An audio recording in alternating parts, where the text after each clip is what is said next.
gente prepara el mate, alguna picadita para escuchar a Nacho. Qué rico. Nacho Cámpora, nuestro internacionalista. ¿Cómo te va, Nacho? Buen día. Bien, todo Buen bien. día. Sorpresas te da la vida te da sorpresas, es una canción de Rubén Blades. De Rubén Blades. Yo jamás hubiese pensado que Bolivia, después de haber sufrido un golpe de Estado derechoso, que la verdad que dejó un tendal de muertos, de 20 años de socialismo donde se llevó, 20 años de Evo, digamos, donde se 20 años de Evo, de García Linera, donde se llevó, siempre cuento la anécdota de que estuve el día que a Evo Morales en el rectorado de la Universidad Nacional de La Plata, lleno de colectividades bolivianas de la región, le entregaron el doctor honoris causa. Wow. Y lo acompañaba García Linera, que es un profesional, ¿no? Entonces lo miró y le dice, pensar que ahora me vas a tener que decir doctor, ¿no? No, lo que explotó. Excelente. El rectorado estuvo muy bueno. Excelente. Pero la Universidad Argentina tiene esa particularidad de reconocer quién llevó desde...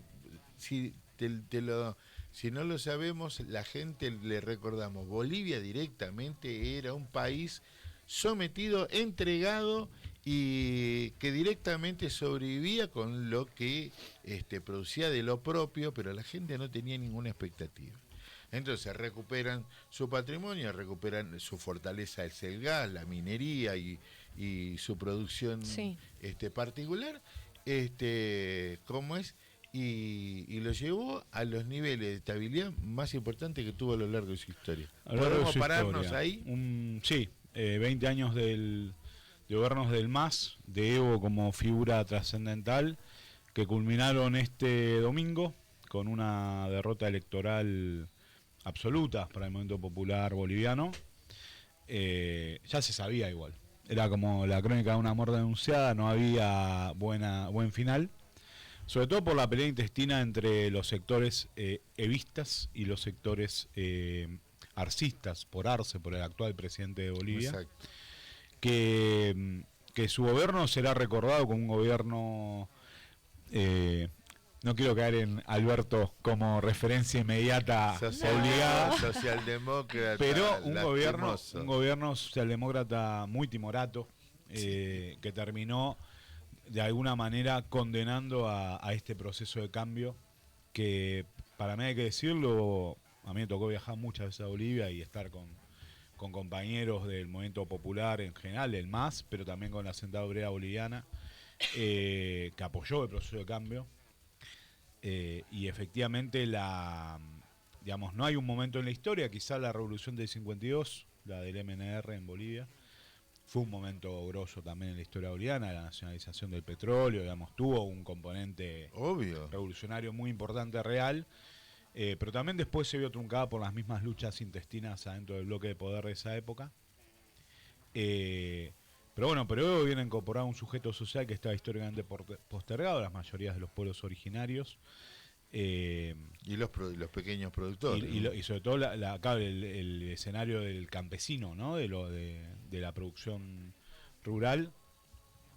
Obviamente amparado en un proceso enorme de desarrollo de la producción del gas y después del litio, ¿no? El litio que valió el golpe de 2019, digamos. La victoria de Evo no era posible porque iba a bloquear los negocios con el litio por parte de grandes empresas norteamericanas. Y ahí viene Janine Áñez y ese año nefasto, donde nuestra organización tuvo un rol importante. Ese año Evo acá en Argentina, AT Capital, el Tano particularmente, tuvieron mucha vinculación a ese año acá. Tanto a la entrada como a la salida, ¿no? Tanto a la entrada porque el Tano lo fue a recibir a Ezeiza, y a la salida porque el Tano es parte de la comitiva que lo despide en La Quiaca. Viaja, viaja con Alberto Fernández, viajan varios. Es más, y una va con Grabois, con otro compañero a Bolivia y lo sacan medio carpiendo, ¿no? Sí. No, pero eso es en el golpe. Eso es el año previo. Ah. Cuando es el golpe, efectivamente, el Tano viaja con una comitiva de derechos humanos argentina, que estaba Agustín Lechi de Cipreva, estaba Iván Browell, nuestro compañero en esa época de derechos humanos, gran compañero. Y bueno, tuvieron unos días un poco complicados en el Bolivia. maltrato que recibieron en el aeropuerto, o sea, de entrada. Para recabar información sobre las masacres que se dieron en ese momento de Sencata y Sacaba. No sé si estoy diciéndolo bien. Pero que fueron masacres que se dieron en el marco del golpe, donde efectivamente sectores de la derecha que hoy acceden al poder por la vía electoral, eso hay que marcarlo crudamente, y que negaron esas masacres, asesinaron a su pueblo. O sea, asesinaron, violaron, saquearon. O sea, fue la época donde quemaban huipalas. Sí. En ese momento histórico. Pues no reconocen esa bandera. No reconocen la bandera. Hoy en día ese mismo movimiento se está presentando. Hoy, digamos, las opciones principales de la derecha. Heavy. Finalmente, el que gana es Rodrigo Paz Pereira, un candidato independiente del Partido Demócrata Cristiano, que fue alcalde de Tarija, una ciudad importante del sur de Bolivia, y ya era parlamentario. Tuto Quiroga, un derechoso de larga data, fue el segundo más votado. Y tercero quedó Samuel Doria Medina, que ya le da el apoyo para el balotaje, porque ninguno lleva el 40% a una diferencia del 10%. Esa es la condición para ganar la elección en Bolivia. Samuel Doria Medina les pidió primero que ya apoya a Paz Pereira, que salió primero, y que podría sonar al moderado en este cuento de desastre electoral, pero unas cosas que él puso en la agenda es que tienen que liberar a Camacho. No sé si se acuerdan de Camacho. Camacho es un dirigente político de Santa Cruz, que primero habla de que Santa Cruz no tiene que ser parte de Bolivia, tiene que ser un estado aparte. Tremendo. O sea, es un secesionista, y además fue protagonista de las masacres contra el pueblo boliviano en esos días.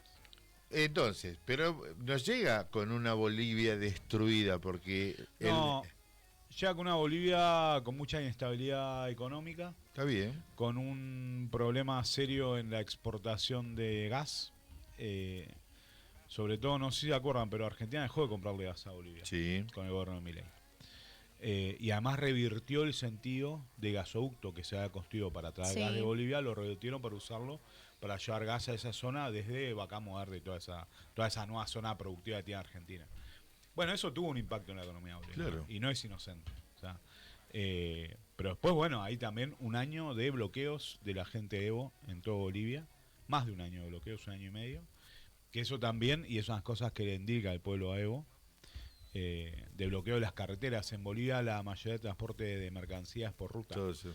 Si está cortada la ruta, no hay transporte de mercancías. Pero históricamente, Cami, históricamente la barricada es... Vos estuviste en barricada, ¿no? Sí. Yo estuve en el 81. No pasás, además. O sea, si eso es que no pasás, no pasás. Claro. Que te puedes quedar un par de días en la barricada. Y cotiza en bolsa 1 kilo de azúcar, 1 kilo. Claro, me imagino. Los sobreprecios se disparan. Y además hay algo que para mí es clave para entender cómo impactan las ciudades. La producción boliviana de alimentos está pensada para el consumo inmediato. Entonces, la carne entra a la mañana y se liquida, se termina en el día, no se acumula comida para varios días. Si pasa esto, se echa a perder todo. Claro, y además se desabastece el consumo de las ciudades. Claro. Entonces se hace más compleja la vida. Sí.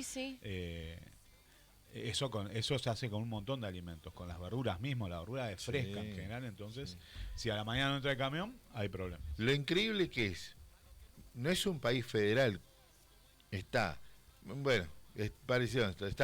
Bolivia y está Santa Cruz, siempre totalmente diferenciada de la realidad, porque además el poder económico de Santa Cruz es la zona de Sellano, es la parte baja, productora ganadera históricamente, y en los últimos años es parte de los grandes exportadores de soja. Con un modelo productivo parecido al que se ve acá en la Pampa Húmeda, o que incluso tiene Paraguay, que tiene llanura en general en su territorio, pero que son sumamente anti-Estado, ¿no? Anti-gobierno central. Sin salida al mar. ¿Cómo ves tu producción? Totalmente. Claro, queda estancada. Complicada. Pero quería decirles dos cosas que para mí son trascendentales. Sí. El El primer candidato gana con el 31% de los votos. 31. Y Tuto Quiroga, Rodrigo Paz, y Tuto Quiroga terminó segundo con el 27%. Doria Medina tuvo el 20%, el tercero, que ya dijo que apoya a Paz, al que salió primero. Sí, viste. Tercero quedó Andrónico Rodríguez, que viene del MAS. Era el jefe de la banca, era el jefe del Senado por el MAS hasta ahora. ¿Cuánto porcentaje ese, el último, o no? No, ahí lo digo. El 7,76. Claro. O sea, súper lejos. Pero hubo una orden de Evo. Ahí voy. Y el candidato del MAS. Te cortamos, perdón, Nacho. Y el candidato del MAS, que era Eduardo del Castillo, un tipo que le dieron la peor de las misiones, que es defender el partido oficialista sin su base ni militante ni de votantes, claro. Sacó el 3,18. Gravísimo. Nada. O sea, claro, nada en comparación a los primeros. Efectivamente. Dos primeros. Pero después, obviamente, Evo construyó el discurso de que esto era una proscripción política, porque él está inhabilitado por los tribunales electorales bolivianos. ¿Y qué jugó? ¿El abstencionismo? Y jugó, efectivamente, al voto nulo. ¿Y cuánto sacó? Bueno, por eso. El voto nulo es 1.252.000 votos. Un montón. Es un montón. Montonazo. O sea, sobre casi 8 millones de personas habilitadas para votar. Ah, bueno, ¿no? Es gran porcentaje. ¿15%? Sí. Y, sí, es un poquito menos, pero es casi el 15%. Y después hay que sumarle los votos en blanco, que fueron también sorpresivamente altos, que fueron 158.000. Obviamente la política no es aritmética, eso es así. No, tal cual. Pero una gran parte de esto, y además el núcleo fuerte de votos en blanco fue en el distrito donde Evo es referente, que es Cochabamba, donde hubo casi 400.000 votos en blanco, nulos, perdón. Y entonces efectivamente uno podría decir que Evo sí tuvo una incidencia en la elección, llamando a votar en blanco o a anular el voto. Y de hecho lo manifestó cuando él porque él fue a votar, no fue que se quedó en su casa, y cuando declara a los medios, él dice que bueno, que ellos van a votar pero no pueden elegir, y arenga a los veedores internacionales de la Unión Europea, sobre todo que había una misión europea ahí, a decirles, bueno, ustedes tienen que denunciar que en Bolivia no hay un Estado democrático, que hay una proscripción. Está bien, buen punto. Dice, no solo pueden garantizar el triunfo de la derecha, tirándoles un fardo, obviamente, correcto además. Pero el rol de Evo termina siendo, indudablemente, o el rol del espacio de Evo, termina siendo de alguna manera la condena de este proceso de 20 años. Porque Evo es el líder popular, eso está claro, sí, aunque tiene mucha resistencia en sectores que fueron parte de su proyecto político durante estas 2 décadas. Pero aún así, en esta etapa tan crítica donde sabía que había pocas opciones para que si era un gobierno popular o de base popular, Evo jugó a que la gente no votara, o que votara en blanco, o que anulara el voto. Y lo escucharon. Y hubo un sector que lo escuchó y bancó. ¿Y vos qué posición tenés? No, es muy difícil. Yo tengo amigos de todas las partes. Ya lo sé. Pero, nada, si yo... Familia también tenés, ¿no? No, familia no. Pero tengo amigos que viven en Bolivia y que son grandes amigos. No, yo lo que entiendo es que efectivamente, lo decía al principio, es un proceso que queda trunco. Yo quiero decir que fue uno de los procesos más avanzados que se dio en el continente, sobre todo por la incorporación de esa mayoría que no era parte prácticamente de la vida económica de Bolivia, que es la mayoría originaria, en torno a un 70% de la población. O sea, que tuvo un laburo muy grosso en torno a la educación de su pueblo y a la salud pública, que todo eso ahora está en jaque, claramente. Otra cosa que por ahí es menos visible, pero que vale un montón. Yo me acuerdo cuando fui la primera vez a Bolivia, tomarte un avión interno, un avión de cabotaje, era toda una aventura, porque te tocaban aviones muy viejos y aerolíneas que nadie podía comprobar quién qué funcionaba qué bien, seguridad iba de la mano. Claro. 2009 estoy hablando. Yo estuve ahora en febrero, me tomé varios vuelos de cabotaje en Boliviana Aviación, que es como aerolíneas, la aerolínea pública nacional. ¿Con más seguridad o no? Súper. O sea, es como aerolíneas, digamos, o sea, es equivalente. Además todos los protocolos, y eso, en un país donde efectivamente el transporte es un tema, siempre tuvo una política de fomento de una aerolínea de un costo contenido y de alta calidad y de alta seguridad. Todo eso va a estar en jaque ahora, porque este gobierno no viene a defender lo público, digamos, efectivamente, no viene a defender las conquistas, sino que viene a restaurar muchos de los privilegios que gozó la clase dirigente en Bolivia durante casi 2 siglos, ¿no? Porque Evo, de una Bolivia colonial, ¿no? Colonial, la declaración del Estado plurinacional, eso es un dato. Constitución, efectivamente. Es increíble. Porque te lo recomiendo que lo veas, Nacho nos puede dar material. Pero la declaración del Estado plurinacional, revalidando, ¿no? las identidades étnicas originarias, yo me parece que ahí arranquemos. Sí. La denominación de las lenguas originarias. Y marca que existen, ¿no? Los visibiliza, los pone sobre la mesa. Nacho, yo te quiero preguntar, a raíz de todo lo que decís, ¿crees que la sociedad o gran parte de la sociedad boliviana se derechizó? No, yo creo que que el voto en general es una emergente. Primero los grandes, digamos, Bolivia sigue teniendo fenómenos que por ahí para nosotros son relativos, pero por ejemplo la prensa escrita es muy importante. Hay muchos diarios nacionales y regionales y tienen un rol en la opinión pública muy fuerte. De hecho, es muy pintoresco ver los kiosquitos con 25 tapas todos los días. O sea, bueno, obviamente en su mayoría son anti-Evo, eso fue histórico, nunca cambió, digamos. Pero yo creo que efectivamente hubo un clima de grieta, digamos, construido, de estigmatización de Evo particularmente, pero no solo por la derecha, también por el gobierno que se va, por el gobierno de Arce, que era parte del momento del socialismo. Sí. O sea, eran parte de lo mismo. Entonces, la derrota es autoinfligida, digamos. O sea, termina siendo, en respuesta también a lo que preguntabas vos, Negro, me parece que hay una situación donde efectivamente el mismo bloque popular al fraccionarse, al entrar en una lucha tan compleja de carácter interno, termina beneficiando que la derecha vuelva al poder, el imperialismo yanqui festejando sin tener que hacer nada, porque cuando se están peleando entre tus enemigos, vos lo único que haces es mirar, es observar, disfrutar la situación y capitalizarla. Claro. Que impacta en la región también. Que impacta en la región.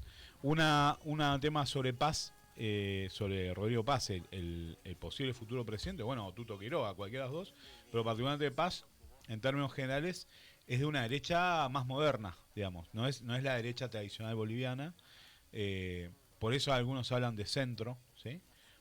Él habla de ni público ni privado, habla como de algo más intermedio, lo cual al final todos sabemos cómo terminan estos gobiernos, terminan yéndose a la derecha y sumamente antipopulares. El medio, pero para... Claro, y además, lo que para mí no se va a sortear es la persecución del movimiento popular boliviano. O sea, a los ex masistas, o sea, a los ex partido gobierno, a los que están con Evo y a los que están con Arce también, les toca ahora una etapa posiblemente de, si no proscripción, persecución, e incluso para algunos y algunas posiblemente de cárcel. De cualquiera que asuma, decís vos. Sí, de cualquiera de las dos opciones que asuma, porque va a haber un proceso de ese tipo. Además se van a cobrar la persecución a los golpistas, ¿no? Bueno, de hecho, una de las agendas es la liberación de todo el sector que fue asesino, digamos, de su propio pueblo, o de un sector de su pueblo. Y en eso, también decir que la clase trabajadora boliviana, que el campesinado boliviano tiene una historia de lucha riquísima, que se puede reponer a una derrota de este tipo, pero claramente va a costar y no va a ser inmediato. Y sí. La COBA ahí juega un rol importante, la Central Obrera Boliviana, central única de los trabajadores y el Movimiento Popular Boliviano, que ha sido soporte, siempre con autonomía, nunca hiperoficialista, sino que ha tenido momentos de tensión con Evo y sobre todo con García Linera. Era cómico, porque cada vez que García Linera quedaba al mando por un viaje Evo al exterior, anunciaban alguna medida que terminaba en un problema para toda Bolivia, y la COP siempre fue un factor de conflictividad, en términos positivos, digamos, defendiendo los intereses populares. Así que eso, es un capítulo que para mí se cierra en Bolivia, por lo menos como la conocimos, como Estado plurinacional, Evo, García Linera, etcétera, etcétera, y ese pueblo, y bueno, y ahora habrá que ver cómo el pueblo boliviano salda esta situación, teniendo en cuenta va a tener difícil. Pero mientras tanto, todo ese avance de tanto de identidad como de derechos va a estar vulnerada todo el tiempo. Va a estar vulnerada, por eso también sería legítimo que empiece el proceso de resistencia, empiece también desde esos lugares, digamos, donde la pérdida de derechos sea un factor crítico. Bolivia tiene un montón de beneficios sociales hoy para su población, que garantiza una vida digna, digamos, en principio una vida digna, que rápidamente se van a ver vulnerados por el gobierno que asuma, sea Tuto Quiroga o sea Rodrigo Paz. Bueno, de todas maneras nosotros vamos a seguir atentamente porque el giro que está pegando la región es peligroso. La fragata esta que le metieron, los destructores que le metieron a Venezuela, Venezuela y en Estados la puerta, Unidos, ¿no? La flota americana. Sí. Perú, viste que Perú no tiene arreglo. Perú, viste, viene barquineando. Perú tiene elecciones el año que viene. Dina Boluarte es la presidenta con menor imagen positiva en el mundo, tiene 0,5. O sea, no existe, cero. No te la puedo creer. Sí. De no hecho, tenía ese dato. el Movimiento Popular peruano le dice Dina Baliarte por la represión del Movimiento Popular, y sobre todo porque también fue un fenómeno parecido al de Chile en las protestas del 2023. De los jóvenes. De los jóvenes, donde la Policía Nacional Peruana tiraba los ojos, y eso hay mucha gente que o perdió un ojo o perdió la visión. No nos olvidemos que también estuviste hablando de Ecuador hace poco también, de la situación de las elecciones en Ecuador. Sí. Digo, me parece, porque se avisora, nosotros vamos a tener una elección trascendental en octubre. Tenemos una elección en octubre. Y todos están puestos en este plano de elecciones como para configurar el tiempo que viene. Pero Bolivia llegó a ser parte del Acuerdo de la Patria Grande con Evo, con Hugo Chávez, con Del Néstor. no al ALCA. Del no al ALCA. Te la están cobrando, ¿eh? Grande te la van a cobrar, porque son vengativos estos muchachos. Así que me hiciste esto. Sí, claro. Nacho Cámpora, qué lindo conversar con vos, ¿eh? Hoy es el aniversario del asesinato de León Trotsky. Y bueno, cosas que pasan en la vida. Yo no quiero hablar de las coincidencias. Te lleva. No quiero polemizar. Bueno, Ause no está, pero bueno, León Trotsky primero fue un gran revolucionario, eso no hay dudas. Sí, es parte de la revolución. Creador y primer comandante del Ejército Rojo, del Ejército Soviético, en el periodo de la Guerra Civil Rusa. Un gran comandante además, y un gran teórico del marxismo a nivel internacional. Pero bueno, su asesinato tiene que ver con una etapa política de lucha en el poder del movimiento comunista internacional. Efectivamente fue por encargo del gobierno soviético, de Stalin en esa época. Lo hizo Ramón Mercader, un revolucionario que no solo hizo eso, hizo muchas otras cosas muy importantes para el movimiento comunista internacional. Un hombre de múltiples identidades, hablando de los topos de Alconada. Ese es un tipo que también tuvo una vida de identidades de origen español, pero bueno, después tuvo múltiples identidades, y anduvo por el mundo defendiendo sus ideales. Claro. Y bueno, y este episodio que se dio en ese México del momento de post-revolución mexicana, ya bastante tiempo después, pero un país que era, y que después lo fue también durante las dictaduras en América Latina, recibía muchos exiliados de distintos puntos del mundo. Pero México, hacia adentro. Pero hacia adentro era un país de mano dura contra el movimiento popular mexicano. Y eso te lo va a contar Nacho. En cualquier momento hablamos. Me la encanta esa etapa. La Revolución Congelada de Raimundo Blazer es un gran documental. Es un gran documental. Para ver. Che, gracias, qué lindo, gracias, qué lindo ABC que hicimos hoy, Está muy completito. Bueno. Completita. Vamos a la